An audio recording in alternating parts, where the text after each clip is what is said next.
This is John for Global Traveler. This morning, I have the pleasure of talking travel with writer, educator, founder, and CEO of Weird Enough Productions, Tony Weaver Jr. How are you, sir? I am doing well. How are you? I am great. First of all, I gotta say, Weird Enough Productions, love the name. That's fantastic. We try. We try. It holds a special place for me. Well, we're gonna get to all that. We're gonna talk about awesome book. Loved it. 300 and some odd pages of just awesome graphics, awesome lessons, and a great story. If you could start off though, give us a little bit of your background to get us started. Well, I am from Atlanta, Georgia. Uh, and I have always, as long as I can remember, been considered like the nerdy kid, if you will. So growing up, I was very much into anime, video games, Pokemon cards. I'm still into anime, video games, Pokemon cards.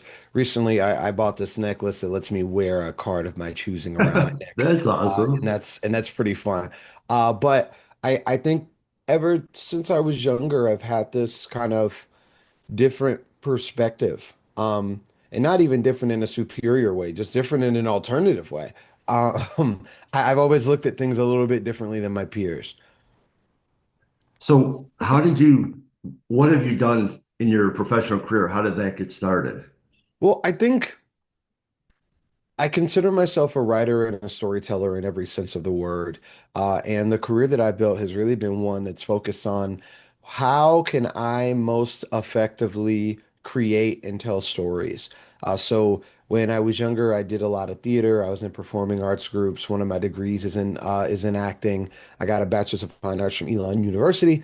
And during my time at Elon, I was under the impression that acting would be the way that I was able to tell stories. But while I was acting, I noticed that a lot of the roles that were popping up for me to audition for weren't roles that I particularly liked. So I started writing roles for myself, which led to me producing short films and things like that while I was in school. And writing short films led to writing web series. Web series led to writing comic books. Writing comic books led to writing prose. Um, Everything that I've done has kind of been through this lens of how can I create stories and what kind of infrastructure can I create for myself to let me consistently tell stories without as much outside interference. Well, you raised your level really quickly. You rose through the ranks. You were named one of Forbes 30 under 30, which is an amazing stat. Yeah. You're a positive role model for Black men and for people in general. Tell us about this book. So I call Weirdo the Nerdy Kid's Instruction Manual for Self-Love and Self-Confidence. It's a graphic novel memoir that chronicles my personal experiences overcoming mental health disparity and a suicide attempt in my early teens. It's intended to be a very positive book, a ray of light for young people, giving them actionable tools for how to navigate whatever issues or obstacles may pop up in their lives in general, but especially obstacles that pop up on their journey to their own self-love and self-actualization. I want every young person to walk away from Weirdo with a actionable mindset of how they can create the life that they dream of. Well, the thing that I thought was interesting, obviously, I'm not a young black man. In case anybody missed that, I'm not. But I found it interesting on a bunch of different levels. I'm weird. I've always been weird. I was weird as a kid. I was kind of the outcast. There's a lot of lessons in this book, not just for young black children or black, boys. I think there's a lot of lessons that adults could take out of this too. Do you have any thoughts on that? Well, it's one of my favorite things about the book. What I say is that Weirdo is for every person on their mental health journey. And a lot of us take that mental health journey as kids, or we would hopes to do so anyway, right? I think there's not a single child that I would look at and go, I don't want you to have self-love, right? Like self-love is something that we wish for every kid. But we also know that we live in a world where every kid doesn't get that. Where circumstances, whether that's related to bullying, finances, a lack of access to resources, social anxiety, neurodivergence. We don't always get the opportunity to complete that journey as kids.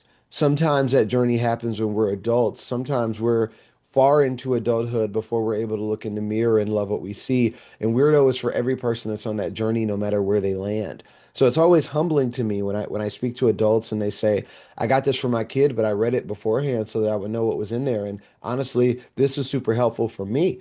This helped me navigate some stuff. This helped me think about some things. And I think that is an honor of the highest caliber. Whether you're like, Weirdo is a book that is either for the person that is currently a child or for the person that needs to nurture their inner child. I think all of us have something that we can take from it, regardless of where we fall on the scale. And I'm really happy to hear you say that because I was worried, my opinion is like I certainly would not want to de-emphasize the effect on young black kids because, they especially need it right now, especially in these times. But I just wanted to point out that it really can impact everybody. And I think that's really one of the beauty parts of this book. Well, I think the thing about Weirdo that makes me excited is that it's not a book about a young black boy that's only for young black boys. It's a book about a young black boy that's intended for everybody. And there's something powerful in that. Very often, when we talk about mental health, when we talk about youth depression, anxiety, neurodivergence, these are all issues that are very rarely looked at through the lens of a black child. And when you look at rates of underdiagnosis for neurodivergent conditions for Black children, but also the different ways that SEL and other forms of empathy or mindfulness that we teach kids don't really incorporate kids of color.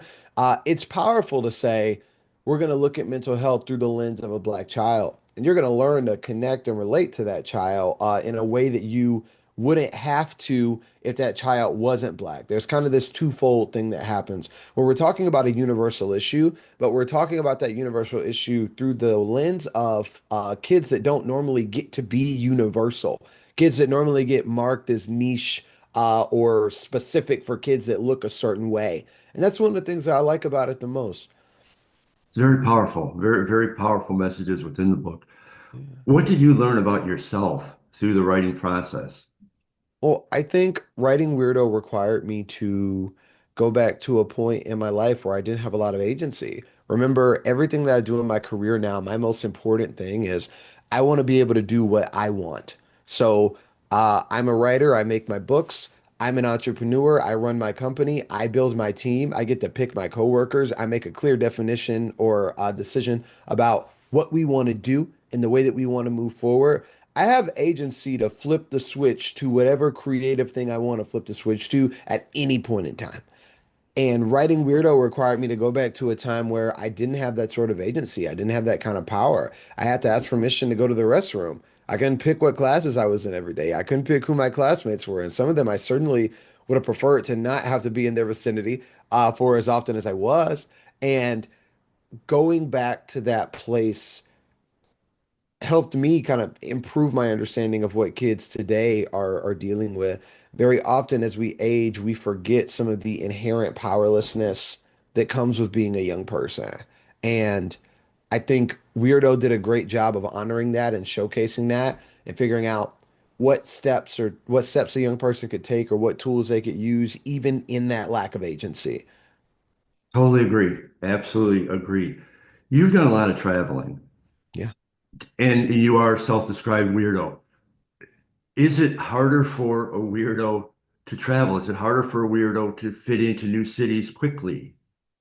Well, so for Weirdo, since the book is launched in September, I've been to over 50 schools across the US. And right now, I am in the midst of 13 weeks of straight travel. You caught me on one of the days where I happen to be at home, but I'm on the move, on the move, on the move, on the move. And what I have found when traveling and talking about Weirdo are two difficulties that present themselves. The first difficulty is difficulty getting my feet wet in a city. So, for example, I consider myself weird. I dress a certain way. I've got my hat on. And there are some places where I've landed and I hop off the plane and I have my hat on and people are looking at me some type of way. And I go, oh, is that how y'all do it around here? That's interesting. I can't even wear a hat around here. Jeez, that's a lot.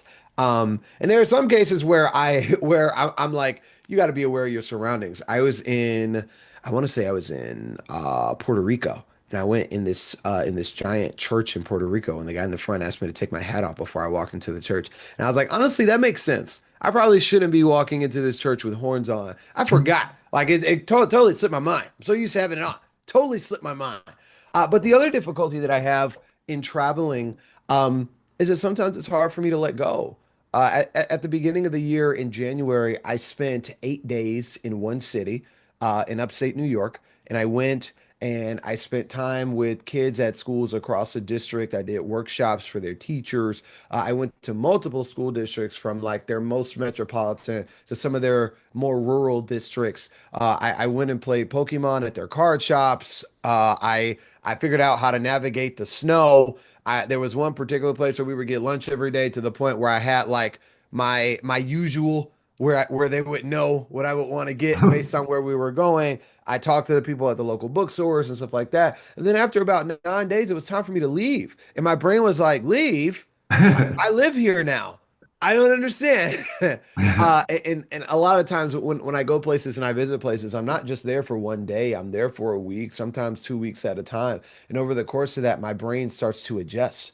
My brain's like, this is your reality now. This is where I live. This is what we do. And I meet these kids and I'm like, these are my kids now. I care about each and every single one of them. This kid has a basketball game next week. He's been practicing. I got to see how he does on his game. The esports team, they have a tournament coming up. The robotics team is trying to figure out how to power this robot and keep it within competition regulations. I got to be here for all of this stuff. But I actually don't get to. I am a singular moment in the vast tapestry of a life that these kids will get to experience. And unplugging in that way is a little jarring for me sometimes.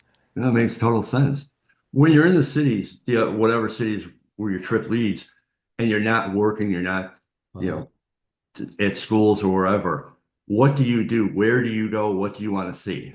I'll tell you, I'll give myself away a little bit. Number one, food. I'm always a food person. I want to know what's up with the food. Even if it's something that I haven't tried before, I'm gonna try it at least once. Let me know what the food that's going on in your city. But I'll tell you, the thing that I do when I'm in a city and I'm not working, I don't have anything else to do. I go online and I find where their Pokemon players gather and I go wreck everybody. So I'm somewhat of an urban legend. There's 3 times I've done this before where I'll go to a city, I'll find a shop, I'll show up and go undefeated and beat everybody. And people are like, who is this guy? I get my prize. And then they're like, do you live around here? And I'm like, no, you probably will never see me again. I just Who is came this to, guy? yeah, exactly. I just came to challenge some folks. So I show up, I beat everybody, I get my prize, and then I leave. Like my master ball that's above my head here, that is a prize from a shop where I went undefeated in New York. So I popped up in a place in New York, played, beat everybody, and then disappeared. And there's something that's very fun to me about that. It's like none of you know who I am. It doesn't matter. I will be a ghost in the void in like 3 days. But for now, I will look at you toe to toe. Please send me your best players. And then I That's hilarious. disappear into the shadows. Have you been to Chicago or are you coming to Chicago? So I should be in Chicago. It's certainly a stop on my list. I got to figure out when I'm going, but I should be in Chicago at some point. Please hit me up when you do. I would love to witness the man in action doing that. Go to Harold's and then pop up at a Pokemon shop and make it happen. Hey, I love Harold's, absolutely. So what are one or two things that you must always bring on your trip besides your Pokemon necklace? I need my eye mask. I use that thing on the plane. I use that thing in the hotel. Listen, I can't sleep unless I got my eye mask. The few trips where I've made the mistake of leaving it at home have been horrible. I need my eye mask. But also the other thing that I bring with me is my recording gear because I'm a voice actor. So my agent does not care when I'm on the road. If I'm Yeah. if I'm in I could be in Alaska and she's like, "Sure, here's the deadline in PST. Get it to me." So I have a travel kit that's like my microphone and a mic stand and my interface that I connect to my laptop and I have like a pop filter and everything. I get everything set up and I'm auditioning. One time I was in Fresno, California, and I got an audition for a cartoon character. So this very larger than life character. And one of the lines involved me being attacked by a giant whale. And it was like obviously it's very important. I'm yelling for help. I'm being attacked by this whale. So I'm in the hotel room and I yell like at the top of my lungs, "Help, whale, help." whale. And a couple of moments later, my phone rings in the hotel. Someone has heard me screaming for help from this whale and thinks I'm legitimately in danger. And the hotel front desk is like, "Are you good in there? You okay? We're getting complaints about something about a whale." I'm like, "No, there's not a whale in my fourth floor hotel room in Fresno. But I do appreciate you checking up on I me." was gonna say, at least they all cared. Yeah, it's like you could have just let me get attacked by the whale. But honestly, I'm grateful for that. Thank you. So what is next for you? Well, I got about 7 more weeks worth of travel. We're going to Michigan, we're going to California, going to Washington, D.C., going to Virginia. I'm on the move. Um, and I think Weirdo is just the first of many books that I'm putting into the world that are really designed to help young people see themselves in a more positive light.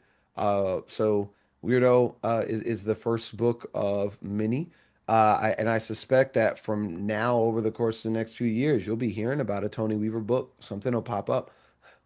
Well, you can always come back here, and we'll be glad to update everybody on your new books and your latest travels. And my Pokemon victories. I'll come And back. you, I'll come back with an armful of trophies, and I'll be like, I've been working, I've been yeah, moving. you'll be showing me all the shiny hardware. Exactly, exactly.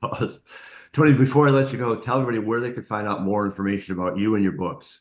My name is Tony Weaver Jr. I'm at Tony Weaver Jr. on all platforms, and Weirdo is available wherever books are sold. Barnes& and Noble, Amazon, your local bookstore. If you go to bookshop.org, it'll show you a local bookstore in your area that you can purchase from. But if you go in a bookstore and they don't have Weirdo, you should start asking questions. It's like, why?